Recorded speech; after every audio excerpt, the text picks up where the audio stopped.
കൊല്ലം railway സമുച്ചയത്തിന്റെ മുകൾ ഭാഗം കാട് പിടിച്ച നിലയിൽ. നമസ്കാരം, കൊട്ടാരക്കര മീഡിയയിലേക്ക് സ്വാഗതം.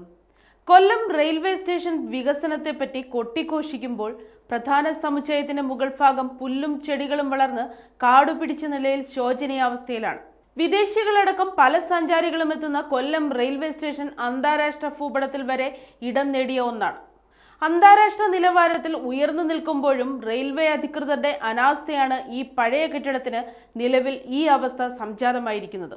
മാത്രമല്ല, കെട്ടിടത്തിന്റെ പല ഭാഗങ്ങളിലും ചെറിയ തോതിൽ വിള്ളലുകളും പ്രത്യക്ഷപ്പെട്ടിട്ടുണ്ട്.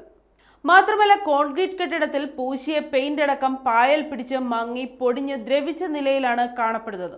കെട്ടിടത്തിൽ പൂശിയ പെയിന്റ് അടക്കം പലതിനും നിലവാരം കുറഞ്ഞതാണ് ഈ അവസ്ഥയ്ക്ക് കാരണം.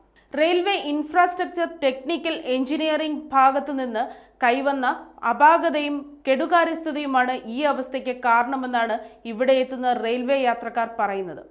മാത്രമല്ല, റെയിൽവേ കെട്ടിടത്തിന്റെ ഉൾവശം ഒരുക്കിയിരിക്കുന്ന പ്ലാറ്റ്ഫോമുകളും വൃത്തിഹീനമായ നിലയിലാണ് കാണപ്പെടുന്നത്. യാത്രക്കാർ വലിച്ചെറിയുന്ന പ്ലാസ്റ്റിക് കുപ്പികളും ലഘുഭക്ഷണ അവശിഷ്ടങ്ങളും പ്ലാറ്റ്ഫോമിൽ കെട്ടിക്കിടക്കുന്നത് അമിതമായ ദുർഗന്ധത്തിനും വഴിവെക്കുന്നുണ്ട്. ഇത്തരം യാത്രക്കാർക്ക് ഫൈൻ ഈടാക്കാൻ റെയിൽവേ അധികൃതർ കൂട്ടുന്നു. മാത്രമല്ല, യാത്രക്കാരെ കൃത്യമായി പരിശോധനയ്ക്ക് വിധേയമാക്കാൻ റെയിൽവേ പോലീസ് തയ്യാറാകാത്തതും അധികൃതരുടെ ഭാഗത്തു നിന്നുള്ള അനാസ്ഥയാണ്. എത്രയും വേഗം ഇതിന് പരിഹാരം കാണണമെന്നാണ് റെയിൽവേ യാത്രക്കാരുടെ കൂട്ടായ്മ ആവശ്യമുന്നയിക്കുന്നത്.